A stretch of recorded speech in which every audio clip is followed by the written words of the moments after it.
மாநகராஜா சர்மா அவர்களை வரவேற்கிறோம். அதைத் தொடர்ந்து அடுத்த சுமனை ஏற்றுவதற்காக அதைத் தொடர்ந்து கொண்டவர்கள் உறுப்பினர் எஸ் சுதாகரன் அவர்களை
அந்த இந்து மதத்தின் சிறப்பினை அழகான முறையிலே இந்து மத ஒற்றுமை இயக்கத்தினூடாக வெளிப்படுத்திய நமது அறநிலை பாடசாலையின் ஆசிரியர்கள் திருமதி ஆண்ராஜா மகாலட்சுமி மற்றும் செல்வி ரக்ஷனா ஆசிரியர் அவர்களுக்கு எமது ஆய சார்பாகவும் அறநிலை பாடசாலை சார்பாகவும் நன்றிகளை கூறிக்கொண்டு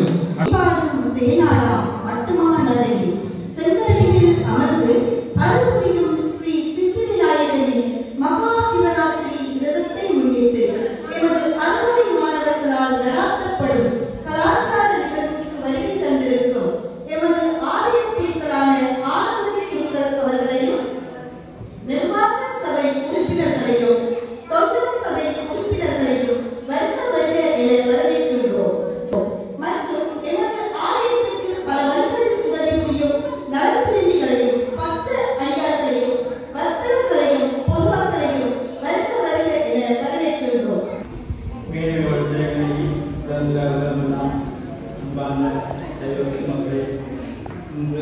மிகவும் புனிதமான வருஷத்தில் ஒரு நாள் வரும் சிவராத்திரி. சிவராத்திரி என்றால் சிவன் இல்லாமல் சக்தி இல்லை, சக்தி இல்லாமல் சிவன், சிவன் தான் கடவுள் என்று பிள்ளையாரை போகிறார்கள். அதே போல சிவன் மக்கள் முக்கியமாக சிவராத்திரியை எல்லோரும் விரதமிருந்து அனுப்பித்து நஞ்சருடைய இல்லவரை பெற்று எல்லோரும் சம்பந்தமாக வாழறதுக்கு உங்களுக்கு நன்றியை தெரிவித்துக் கொள்கிறோம். ஒரு சிவச்சாரியாரை சிவகுருவையை சந்திக்கிறார். அந்த சிவகுருவிடம் அந்த மனிதர் கேட்கின்றார், எனக்கு நிம்மதி வேண்டும். அந்த சிவகுரு சொல்கின்றார், உமக்கு நிம்மதி வேண்டும் என்றால் அலைந்து திரிவது, பணங்கள் சேமிப்பது, நன்மைகள் செய்வதன் மூலம் உனக்கு நிம்மதி கிடையாது. நீ உன் மனதை ஒருநிலைப்படுத்தி ஒரே சிந்தனையோடு இறைவனை பிரார்த்திப்பாய், நிச்சயம் உனக்கு மன நிம்மதி கிடைக்கும். உனது வாழ்க்கையிலே உன்னோடு 4 நபர்களை அழைத்து தெரிகின்றாய் என்று அந்த சிவகுரு சொல்லுகிறார்.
மற்றும் ஆலய மதகுரு ஆலய பரிபாலன சபையினர் இங்கு வருகை தந்திருக்கும் என் மாணவ செல்வங்களே சிவனடியார்களே அனைவருக்கும் இந்நேர வந்தனங்களை தெரிவித்துக் கொண்டு நம் பட்ட அமிர்தங்களை சித்திவிநாய வித்தியாலயத்தில் தரம் 12 கல்விக்கும் மாணவியாகிய நான் உங்கள் முன்னிலையில் பேசலாம் என எடுத்துக் கொண்ட விடயம் யாரப்பா அதாவது 5 கரத்தனை யானை முகத்தனை இந்தி நிலம் வினை கோல்மை வைத்தனை எங்கள் விநாயகப் பெருமானியா இல்லை யார் என்னப்பன் அதாவது தோடுடைய சவியன் விடையோரியோர் தூவன் மதிசூடி காடுடைய சுடலை கொடி பூசியன் உள்ள மகவல்லன் ஓடுடைய மணநாள் உன்னால் பணிந்து என்கின்ற என்னப்பன் என் சிவபெருமான் மகா சிவராத்திரி என்கின்ற நாள் உருவான கதை. பல சிவராத்திரிகள் வருகின்றது சிவனடியார்களே, பல ராத்திரிகள் வருகின்றது. அந்த ராத்திரியிலே மகா சிவராத்திரி, அதிலே சிவபெருமானுக்குரிய ராத்திரி சிவராத்திரி. இந்த ராத்திரி ஏன் கொண்டாடப்படுகின்றது? இந்த ராத்திரியிலே நீங்களே விருந்திருக்க வேண்டும். அதெல்லாம் காரணம் இருக்கின்றது. காரண காரியம் இல்லாமல் நமது இந்து சமயம் இல்லை. காரண காரியம் இல்லாமல் நமது இந்து சமயம் என்றும் உருவாகாது. ஒரு சின்ன ஒரு கதை சொல்லுங்க. ஒரு குழந்தையே ஒரு அம்மா கூட்டி செல்கின்றார் கோயிலுக்கு. ஒரு அம்மா கோயிலுக்கு கூட்டி சென்றவுடன் அந்த குழந்தை அந்த தாயிடம் கேட்கின்றது. தாய் குழந்தையிடம் கூறுகின்றார், அம்மா மகனே மகளே மகனே குழந்தை, நீ கடவுளை வணங்கு. அப்ப குழந்தை கேட்கின்றது, அம்மா கடவுள் என்றால் யார்? எம்மளை படைத்தவர். குழந்தை 5 நிமிஷம் அப்படியே நின்றது. நம்மள இப்பத்தைய சிறுவர்கள் ரொம்ப ரொம்ப புத்திசாலி. அவங்க தோமஸ் அல்வா எடிசன், ஆறுமனாவல விபுலானந்த் எல்லாம் விட அறிவாளி. அப்படியே அம்மாவை பார்த்து குழந்தை கேட்குது, கடவுள் என்ன படைச்சாருன்னா நீங்க என்னதுக்கு என்ன 10 மாதம் சுமந்து பெத்தீங்க? 10 மாதம் சுமந்து பெத்தன்றீங்களே, கவர்மெண்ட் ஹாஸ்பிட்டல்ல போனான்றீங்க, பிரைவேட் ஹாஸ்பிட்டல்ல போனான்றீங்க, ஒவ்வொரு நாளும் ஏதோ ஒன்று சொல்லக்குள்ள 10 மாதம் சுமந்து பெத்தன்றீங்க, என்னதுக்கு என்ன பெத்தீங்க? அப்ப கடவுளை படைச்சவர் இருக்கலாமே என்கின்ற மாதிரி ஒரு கேள்வி குழந்தை கேட்டது. நான் தெரியாம தான் கேட்கின்றேன். இந்த கேள்வி உங்கள் குழந்தை கேட்டால் நீங்க என்ன செய்வீங்க? நான் கடவுள் படைச்சார், நான் சுமந்தேன், நான் பெற்றேன், அவ்வளவுதான் உங்களோட வாயில இருந்து வாரவா. ஏன் படைச்சார், எதுக்கு படைச்சார், விளக்கம் நமக்கு கொடுக்க தெரியாது. சிவபெருமான தலைமுடியில இருந்து ஒன்று வந்து கொண்டே இருக்கு, அதான் தாளம்பு. இப்படுற அந்த தாளம்பு நில்லு, நீ எங்க இருந்து வாரா? நான் சிவண்ட சடாமுடியில இருந்து வார. நீ யார்? தாளம்பு. என்னத்துக்காக வாரா? சரியா. பிரம்மா ஒரு உதவி கேட்கார் தாளம்பூடம். நீங்க ஆசிரியர்கிட்ட உதவி கேட்டா அப்படி இருக்கும், ஆசிரியர் உங்கள்கிட்ட உதவி கேட்டா அப்படி இருக்கும். கேட்கார உடனே, அதாவது நீர் எனக்கு ஒரு உதவி செய். என்ன உதவி? எனக்கு ஒரு பொய் சாட்சி சொல்லு. அதாவது நீ எனக்கு ஒரு பொய் சாட்சி சொல்லு. என்ன பொய் சாட்சி? நான் இறைவனின் அடியையும் முடியையும் கண்டுவிட்டேன் என்று. படைத்தல் கடவுளாகிய பிரம்மனே என்னிடம் உதவி கேட்கும் பொழுது நான் கூறாமல் இருப்பேன், இதோ வருகின்றேன் என்று வந்தார். பிரம்மாவிடம் கேட்டவுடன் தாளம்பூ போய் சொல்லு, பிரம்மா அடியை முடியை கண்டார். சிவபெருமானுக்கு அது தெரியாமலா இருக்கும்? அடியை முடியை இந்த அடிய பெரிய கடவுள் அவர், சிவபெருமானுக்கு அது தெரியாம. உடனே சொன்னார், பிரம்மா நீ பொய் சாட்சி கூறியதால் உனக்கு இனி ஆலயங்கள் இல்லை, நீ அதற்கு உடந்தையாக இருந்ததால் உனக்கு இனி உன்னை நான் பூசைக்கு எடுத்த மலராக இனி எடுக்க மாட்டார்கள் என்று அவர்களுக்கு தண்டனை கொடுத்தார்.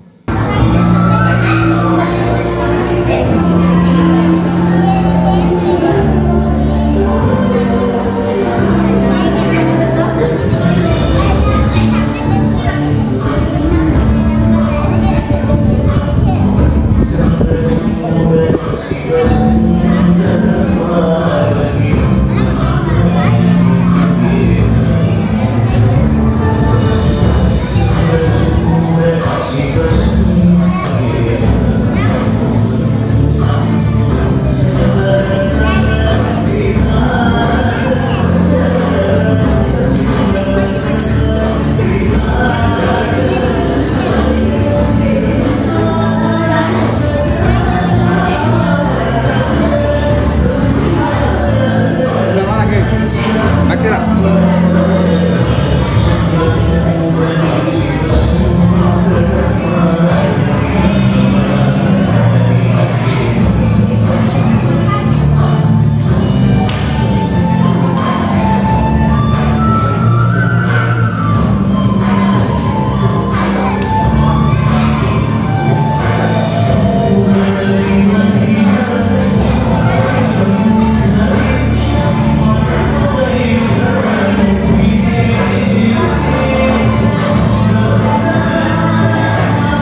கங்கை, வைகை, சரஸ்வதி, கோதாவரி இப்படியான புனித கங்கை அந்த நீர்களை ஒன்றாக திரட்டி வந்து அவற்றை குளித்து பாவத்தை போக்குவோம் என்று நினைத்தாலும் அரனுக்கு அன்பிலே சிவனுக்கு அது ஓப்பில்லை என்ற காரியத்தோடு நாங்கள் ஈடுபடுவோமாயிருந்தால் அந்த தீர்த்தங்கள்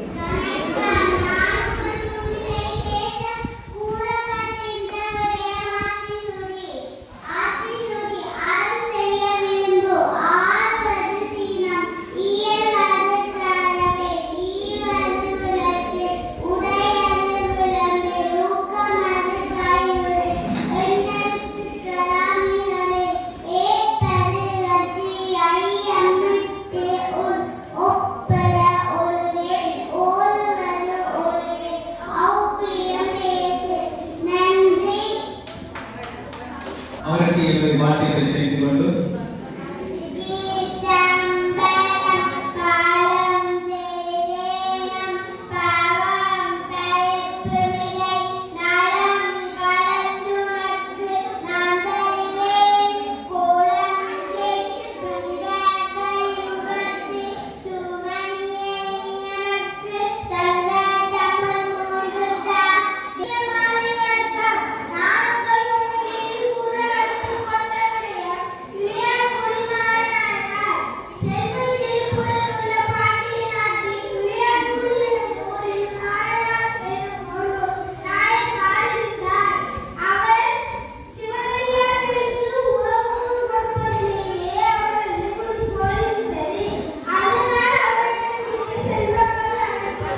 செய்தியாளர்களின் கவனத்துக்கு இந்த 15